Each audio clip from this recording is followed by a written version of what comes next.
Hello বন্ধুরা, কেমন আছেন? আশা করি ভালো আছেন। আজকে কিন্তু আমরা নবীনগরে আসছি, আর নবীনগরে কি কি আসলে দেখতে পারবেন এবং কোন টাইমে দৃশ্যগুলো ভালো থাকে সবকিছু এই ভিডিওতে দেখতে পারবেন। দেখতে থাকুন আপনারা। তো প্রথমে গেট দিয়ে আসার সময় অনেক পরিমাণ মানুষ থাকবে, আর চতুর্দিকের দৃশ্যটা অনেক ভালো। আর আমার বন্ধু কিন্তু কখনো নবীনগরে আসে না, এই প্রথম, তাই সে অনেক খুশি এবং অনেক সুন্দর তার কাছে লাগতেছে। সে আমার কাছে ভিতরে আসার পরে আমার কিছু বন্ধু বান্ধবের সাথে দেখা হলো এবং তারা ভিডিও করতেছে, আমিও কিছু ভিডিও করতে গেলাম। তো সবাই বলতেছে ভাই স্কিপের কোনো কথা মনে নাই, তাই এখানে এসে ঘোরাফেরা করতেছে। তো যাই হোক, সবাই দেখতেছি এবং ঘুরতেছে। আমার বন্ধু কিছু টিকটক করলো আর দুঃখ কিছু প্রকাশ করতেছে। সে অনেক সুন্দর লাগতেছে, কিন্তু টাইম শেষ হওয়ার কারণে সে আর ভিডিও বানাতে পারতেছে না আমাদের কাছে, তাই বলতেছে।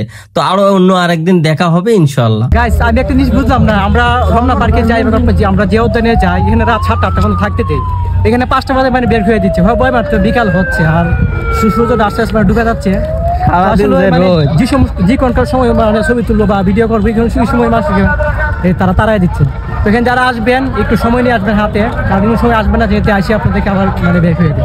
যাওয়ার পথে কিন্তু আমার এই যে পিছন সাইড দিয়ে এত সুন্দর একটা ভিউ, ভাবলাম এখানে একটু ফুটেজ নেই এবং সবাইকে দেখতেও পারবেন। এবং আপনারা কিন্তু এই জায়গাটা একবারে নবীনগর যাওয়ার আগেই এই জায়গাটা পাইবেন। যেহেতু 5টা বাজলে এখানে থাকতে দিবে না, সবাইকে বাইরে হয়ে যাইতে হবে। তো অনেকে কিন্তু বাইরে হয়ে যাইতেছে, কিন্তু আমরা কিন্তু ভিতরের দিকে একটু ঢুকতেছি।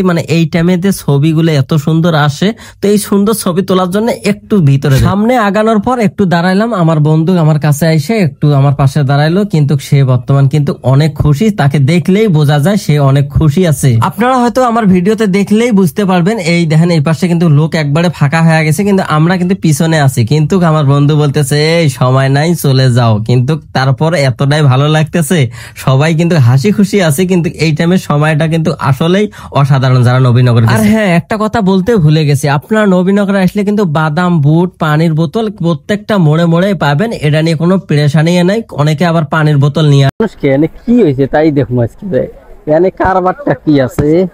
ও বাবা গো, এই দেখছেন কামটা, এই তো জন্য এই জন্য কইয়ান থেকে এত জাম কে। আহা, এবার বুঝতে পারছি আসলে এখানকার দৃশ্যটা কতটাই ভালো। আমি ক্যামেরাটা নিচ থেকে উপর পর্যন্ত তুলছিলাম, এতটাই সুন্দর দেখা যাচ্ছে ভাই, আপনাদেরকে কি বলবো, আমারই অনেক ভালো লাগছে।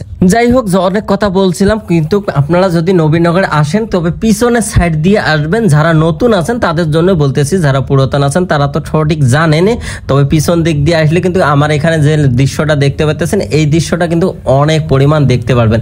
আর হ্যাঁ, প্রথমে পিছনে আসলে কিন্তু এই রাস্তাটা খুঁজে পাবেন না, একবারে রাস্তার ভিতরে মনে করবেন এখানে মনে হয় কিছু নাই, কিন্তু আসলে একটা ছোট্ট গলি আছে। এই গলি দিয়ে আসলেই আপনারা এই দৃশ্যটা পিছন থেকে দেখতে পারবেন, আর সামনের থেকে কিন্তু এই দৃশ্যটা দেখতে পারবেন না, কেননা ওখানে মানুষের অনেক জামজট থাকে এবং ফাঁকাও থাকে। কিন্তু 5টা বাজে অনেক পরিমাণ রোদ হওয়ার কারণে ওইভাবে সেলফিগুলো তোলা যায় না। তো পিছন থেকে তুলবেন, ভালো লাগবে। 5টা বাজে সময় শেষ, এখন চলে যেতে হবে নবীনগর থেকে। আপনারা যারা আসবেন 5টার আগে আসবেন।